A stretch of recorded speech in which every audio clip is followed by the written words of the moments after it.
my name's Jules and welcome to my channel. Some of y'all might remember me from a couple years ago. I used to do YouTube, was never really consistent about it, always showed up with a different hair color, still doing that. Lockdown kind of took the steam out of me. We're in a new state, we're in Colorado now, and we're back. I don't think my channel is going to change too much from how it was before, where it was like mainly books, but I do want to talk about other stuff too. However, today, as I'm sure you've guessed from the title, we are talking about books because that was just the easiest way to get back into this. I have some ideas. I have some stuff I want to do that I'm like really excited for, and if you're one of my friends and you know about it, you better be excited about it too. We're gonna do other stuff as well, but for right now it is books. Before we begin, let me explain how I like to do my recent reads. What I like to do is I give a 1 to 2 sentence summary of the book, and I talk about one thing I liked and one thing I disliked about the book. I just like to do that because otherwise you will see me sitting here rambling for hours about the same book, and we don't have that kind of time. It's just easier that way, and also it's like I write reviews, and they're not always great reviews, but I write reviews on Goodreads and StoryGraph, which you guys should follow me on. It just kind of gets repetitive, so I don't want to do the same thing over and over again. I figured this would be a fun way to do it. We're just gonna jump into it. As you can see, I've got some books here, but I've also read a lot of library books. I don't have those with me anymore, of course. Alright, so let's get into it. The first book I read was The Skin and Its Girl. This is the life story of a woman on the verge of making a life-changing decision, interspersed with the life story of her great aunt who spent her life hiding secrets. This is by a Palestinian author, and it was a book that technically I was reading the previous year and I finished it this year. This was a really good book. I loved it. It was a good time. My thing that I liked about it was the way that the story was told. I liked how it was like a constant back and forth where you would like see a little bit of our narrator's life and then it would go to her like great-grandma's life, and I also like that it started from like her birth. It like kind of grew from there. But this kind of goes into what I disliked. Since it like started from her birth, it like kind of went up till she was 8 maybe, and it just kind of skips ahead from there because that's when her great aunt dies, which isn't a spoiler, by the way. You know that she's dead from the get-go. So what I disliked was it just felt like it was all this build, and then bam, it ended, and that was kind of it. It just felt a little like abrupt, despite being like over 300 pages. Despite that, it was still a good time, and I would recommend it. Alright, the second book I read was also by a Palestinian author. It was Powerborn of Dreams, and this one is a graphic novel where it is stories of different Palestinians told to a prisoner via a bird. This was a graphic novel, so of course my favorite thing about it was the art. I'm biased because I love art. I'm like, I have art here, there's art on my other walls that you can't see, there's more art to the side that you can't see. I love graphic novels because it's so fun to see all the different artists like styles, but what's really cool about this book is it was made from linocut prints. So that means this person hand carved everything and then, you know, rolled the paint on, printed the prints, and made the book, and I think that's so fucking cool. And I made a lino print once back in like high school, and it was a lot of work, so that's really freaking cool. I didn't put anything that I disliked for this book because with graphic novels, for the most part, it's hard to dissatisfy me because I'm like, I like the art, and as long as the story is a good time, I'm set. Honestly, if the art's good enough and the story's bad, I'd probably still like it. But there was nothing I had to complain about this. I liked that it was like just like little slices of life from all these different people. I definitely recommend that one as well. Alright, so this next book I actually have it physically, and it is Signal to Noise by Sylvia Moreno Garcia. This one is a dual time POV, which sounds a little weird, but essentially it like takes place in like the past and the present. The main character, Meche, I think. I might be pronouncing it wrong. If I am, I'm so sorry. Her father just died, so she goes back to Mexico to go to his funeral. She hasn't been there in years. It goes back and forth between like her past and the present and what happened with her friend group. It's got magical realism, so that's really fun. So one of my favorite things about the book was the magic system. Since it's like magical realism, they don't really like go into describing like how the magic works and everything. With Michi, she's able to do it through music because that's like one of her big passions. And you find out later in the book her grandma did it through knitting, and so I thought that was really cool that it like takes your passions and you can use that to do your magic. What I disliked about this book, however, was the main character. Despite the fact that this book was what, 300 something pages, she doesn't grow. There is one part of the plot that like we learn about as the audience that I don't think she knows or ever finds out about. So that kind of makes a little bit of a difference, I will admit.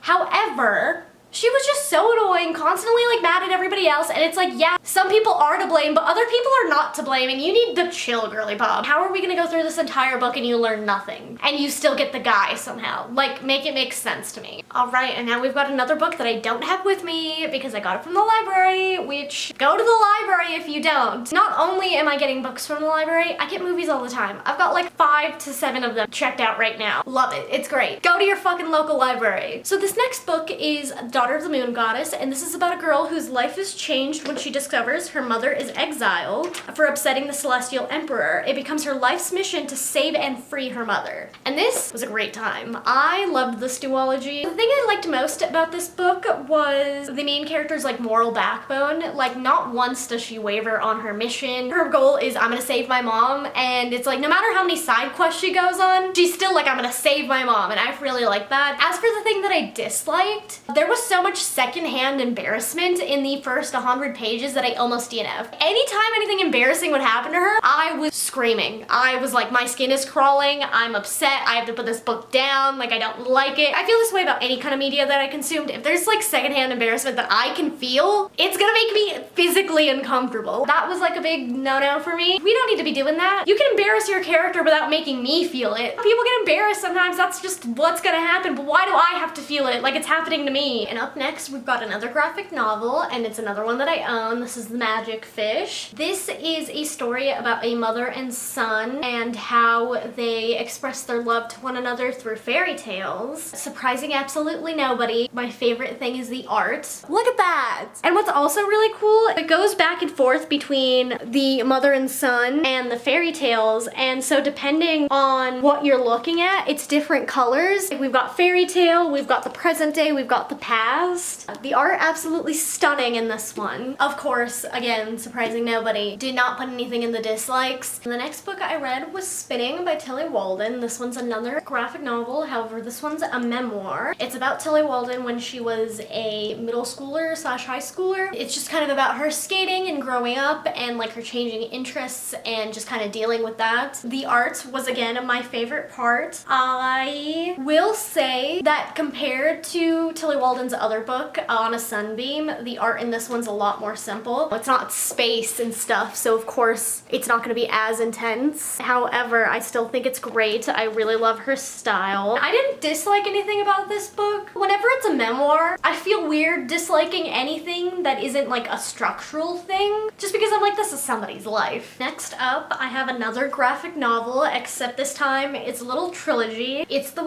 Boy Trilogy. I talked about all these as one big thing because I was doing a readathon and I just read them back to back, and I wish I had separated them and talked about them separately. It is what it is. Of course, loved the art in these. Let me just show you real quick.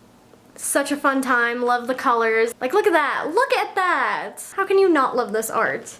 Wouldn't really say I disliked anything. Again, if it's a graphic novel, it is really hard to make me dislike it. I'm very easy to please. We've got another library book. It was Heart of the Sun Warrior, the second in the Moon Goddess duology. I'm not going to describe it because I don't want to spoil it for anybody, but just know that it continues where book 1 leaves off. So what I really liked about this one is it went a lot more into detail with like the political aspect of everything, because in the first book, you know, it focuses on this girl and her journey of trying to save her mom, and she lived her life on the moon, so she doesn't know a lot. So like, you do learn a lot in the first one, but you get to learn so much more in the second one, and I really like that. What I disliked about this book was the ending, if only because I wanted more. So next up we have The City of Brass. This is about a girl with healing powers that discovers that she's not of the human world, and then she's thrust into that magical world that she is actually from, where it is a mess of like politics, and even as a con artist she is unprepared for what she's getting thrust into. But my favorite thing about this book is the world building and like the time it takes place. Love all the descriptions of Cairo. I love the way that they talk about Devabad. The thing I disliked about this book is Ali, to an extent, because like he gets better. When I reread this, it's like I knew that this was just, you know, the beginning and he's got some growing to do. He's still real fucking annoying at times, and that's okay to admit. It's book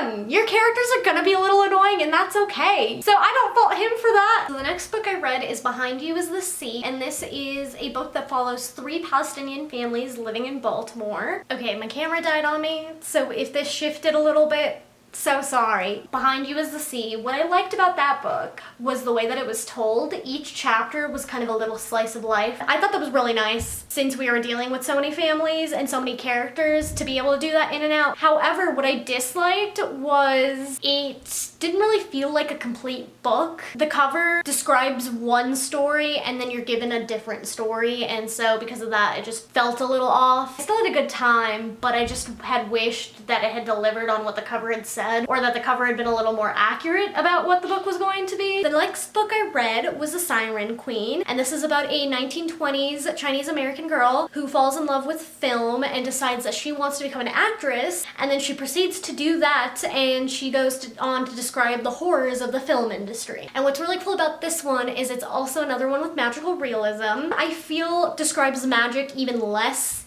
than Signal to Noise. Got a little like confusing at times because there were moments where I was like, is there even magic in this book? I kind of already went into it, but that's what I really liked about this, is the way that the magic was so natural to the world and it was just kind of second nature. It's like an innate thing in her. So the thing I disliked about Siren Queen was the ending. It just felt really abrupt. The story that we were being told and the ending that we were given, I feel like did not belong together. When like we got to the ending, a lot of details were kind of thrown in just to make everything wrap up nicely. And finally, the last book in this video is Kingdom of Cobber. This is book 2 in the Boy Trilogy. What I really liked about this book is we got to learn so much more about the politics, because like I mentioned when I was talking about City of Brass, that like she's kind of thrown into this political world and she doesn't really know what she's doing. To an extent talks about the politics in that one, but in this one it kind of really goes into it because she marries into the royal family. I always love politics when it comes to fantasy worlds. And then what I disliked about this, unfortunately, was Dara's chapters. I love him in the first book, but book 2,